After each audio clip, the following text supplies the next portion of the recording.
Hello everyone, welcome to my YouTube channel.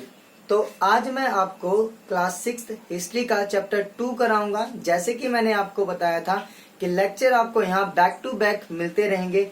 इस lecture से पहले अगर आपने पहला लेक्चर अटेंड नहीं किया है तो वो आप प्लेलिस्ट में जाके जरूर देखें, ताकि आपको आज का लेक्चर ज्यादा अच्छे से क्लियर हो सके। तो ज्यादा टाइम ना लेते हुए लेट्स बिगिन लेक्चर। तो हम बात करेंगे चैप्टर 2 की, जो कि हिस्ट्री क्लास 6 का है। इसमें हम व्हेन, वेयर एंड हाउ, मतलब कब, कहाँ हुआ, क्या हुआ, कैसे हुआ, उस चीज के बारे में हम यहाँ आज पे पढ़ेंगे इस क्लास के अंदर। तो मैं बात करूं सबसे पहले टाइम फ्रेमवर्क की, कि हम जब हिस्ट्री के बारे में पढ़ते हैं तो हमें ये पता होना चाहिए कि यहाँ पे जो टाइम है जो है वो किस तरीके से वर्क करता है। हमारा जो टाइम होता है, तो टाइम यहाँ पर वर्क जो है वो इस तरीके से करता है कि आपकी टाइमलाइन होती है, उस टाइमलाइन के सेंटर में होते हैं जीसस क्राइस्ट, और उनके left side and right side, ये दो साइड होती हैं। तो अगर हम बात करें लेफ्ट साइड की, तो ये होती है बीसी।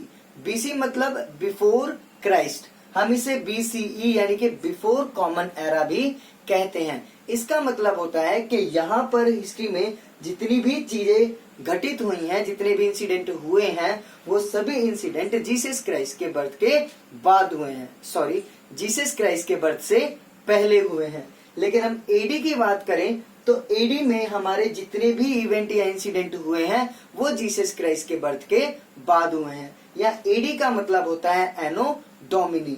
एडी हमारा दो लैटिन वर्ड से मिलके बना है, एक है एनो, एक है डोमिनी, जिसका मतलब होता है द ईयर ऑफ लॉर्ड, यानी कि जीसस क्राइस्ट के बर्थ के बाद का टाइम एडी एंड उनके बर्थ से पहले का टाइम बीसी। अब एक इंपॉर्टेंट बात ये कि अगर हम बीसी में डेट को आगे लेकर बढ़ते हैं तो ईयर हमारे डिक्रीज होते हैं। फॉर एग्जाम्पल 4000 ईयर से हम आगे बढ़े तो 3000 ईयर में आएंगे, 3000 से आगे बढ़े तो 2000 में आएंगे, और 2000 से आगे बढ़े तो 1000 ईयर में आएंगे। ये मतलब बताने का मतलब ये है कि अगर हम बीसी में जैसे जैसे आगे बढ़ते हैं वैसे वैसे नंबर ऑफ ईयर डिक्रीज होते जाते हैं। लेकिन एडी में उल्टा होता है कि जैसे जैसे हम आगे बढ़ते हैं नंबर ऑफ ईयर इंक्रीज होते जाते हैं। जैसे 1000 एडी, 2000 एडी, 3000 एडी, 4000 एडी, इसमें हमारा नंबर इंक्रीज होगा जब हम एडी के अंदर डेट की बात करते हैं। और हम बीसी के अंदर डेट की बात करते हैं तो वो आपका जैसे जैसे टाइम आगे होता है आपका नंबर ऑफ ईयर डिक्रीज होता चला जाता है।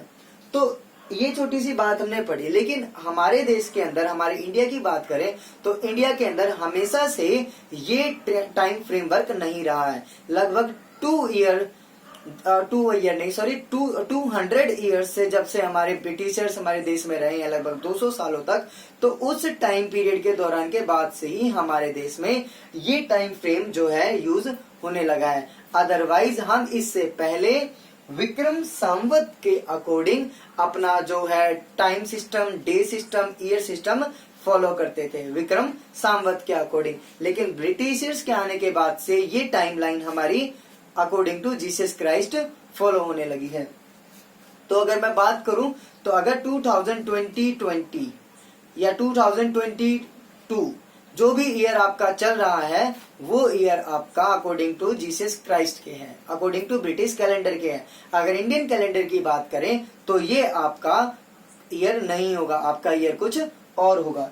तो इस चीज को समझने के बाद अगर हम बात करें अब ज्योग्राफिकल फ्रेमवर्क की, जो कि आपका सेकंड टॉपिक है इस चैप्टर का, तो इसमें हम ज्योग्राफिकल फ्रेमवर्क की बात करेंगे। ज्योग्राफिकल फ्रेमवर्क का मतलब क्या होता है कि जो भी एरिया है, मान लो जो भी कंट्री है, जो भी प्लेस है, वो प्लेस जो है उसकी ज्योग्राफिकल कंडीशन पर काफी निर्भर करता है, काफी डिपेंड करता है। फॉर एग्जाम्पल कि अगर किसी प्लेस की ज्योग्राफिकल कंडीशन बहुत अच्छी है, वहाँ का एनवायरमेंट बहुत अच्छा है, तो वहाँ पर पॉपुलेशन भी आपको ज्यादा देखने को मिलेगी।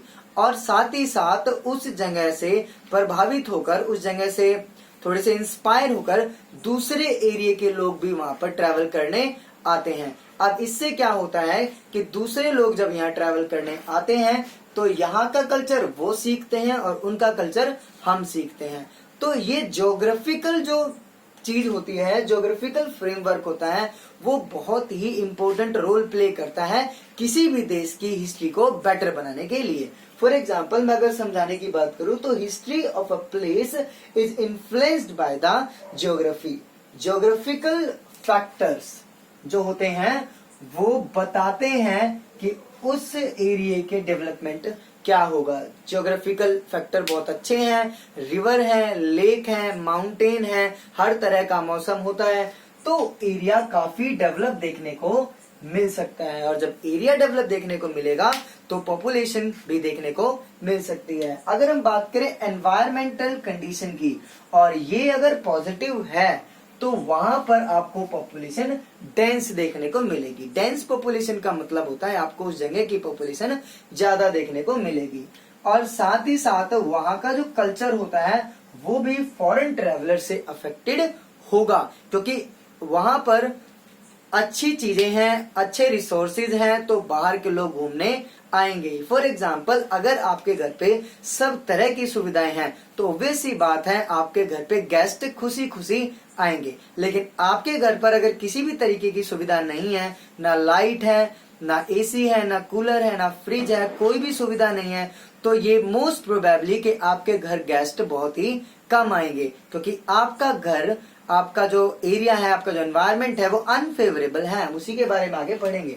तो अनफेवरेबल जो एनवायरनमेंट होता है वो बताता है कि उस जगह पर पॉपुलेशन कम देखने को मिलेगी। जैसे कि मैंने बताया कि अगर आपके घर पे सुख सुविधाएं कम है तो आपके घर लोग भी घूमने बहुत ही कम आएंगे। The culture is not much affected by the outsider. Simple, अगर उस एरिया की एनवायरमेंटल कंडीशन अच्छी नहीं है तो पॉपुलेशन भी बहुत ही कम होगी और कोई भी बाहर का ट्रैवलर वहां पर घूमने नहीं आएगा। और अगर बात करें हम हिस्ट्री ऑफ इंडियन सब कॉन्टिनेंट की, अगर हम अपने देश की बात करें तो हमारे देश के अंदर काफी बढ़िया लेवल की ज्योग्राफी देखने को मिलती है। यहाँ पर काफी अच्छे तरीके का एनवायरनमेंट, काफी अच्छे रिसोर्सेज देखने को मिलते हैं और यही वजह है कि हमारे देश में बार बार ट्रेवलर आए हैं, बार बार फॉरेनर आए हैं। तो हम बात करें सबसे पहले ज्योग्राफिकल पॉइंट की, तो वो होता है the great Himalaya and the mountain region. तो आई होप आपको ये सभी चीजें क्लियर हो रही होंगी। अगर क्लियर नहीं हो रही हैं तो आप कमेंट बॉक्स में डालिए, मैं और भी बेटर करने की कोशिश करूंगा। तो the great Himalaya and the mountain region, तो अगर मैं बात करूं तो ये एक मैप बनाया है मैंने, कोशिश करी है। तो मैं सबसे पहले बताना चाहूंगा कि हमें हिमालय के क्या पॉजिटिव चीजें देखने को मिलती हैं। तो सबसे पहली जो है ये हमें बचाता है नॉर्थ की जो कोल्ड विंड होती है ना उनसे। फॉर एग्जांपल ये आपका नॉर्थ है, ठीक है, और ये ग्रेटर हिमालय, तो इसके पीछे जो है बहुत ही ठंडी हवाएं चलती हैं। तो एक तरीके से अगर इस तरफ कोल्ड विंड है और ये हिमालय है तो कोल्ड विंड इस हिमालय को पार कर कर यहाँ नहीं आ पाता, जिसकी वजह से हम जमने से बच जाते हैं, हम सर्दियों से बच जाते हैं। तो ये पहला पॉजिटिव पॉइंट है हमारे देश की पॉपुलेशन अच्छी होने का, हमारे देश में अच्छे रिसोर्सेज मिलने का। दूसरे पॉइंट की बात करें तो जो रेन है वो हमारी, ये इंडियन ओशन होता है नीचे, तो इंडियन ओशन से अगर हमारे जो बादल हैं वो उठते हैं और आगे चलकर जो है rain land wind from the Indian ocean के, जैसे बारिश होने के लिए बादल उठते हैं हमारे इंडियन ओशन से, तो can not pass over the Himalaya. मतलब सिंपल है कि ये हिमालय है और यहां से हमारे बादल उठे हैं, तो बादल आगे ट्रेवल करेंगे तो वो हिमालय को पार करके आगे नहीं जा पाएंगे, वो हिमालय से टकराकर ही बरसात कर देंगे। नहीं तो क्या हो कि बादल उठे और निकल जाएं, हमारे देश में बारिश ही ना हो। लेकिन ये हिमालय ही हैं जिनसे बादल टकराते हैं और हमारे देश में बारिश होती है। तो माउंटेन जो हिमालय है वो बहुत ही इंपॉर्टेंट है, क्योंकि इंडियन ओशन से उठा हुआ जो मॉनसून है वो आगे बढ़ता है और इधर की तरफ जब ट्रेवल करता है तो ये हिमालय से टकराकर हमारे देश में ही बरस जाता है। अगर हिमालय नहीं होता तो देश में बरसने की बजाय ये मॉनसून आगे शिफ्ट हो जाता और कहीं जाके बरसता, लेकिन हिमालय की वजह से ये हमारा देश में ही बरस जाता है। तो it compare to seed there moisture hair.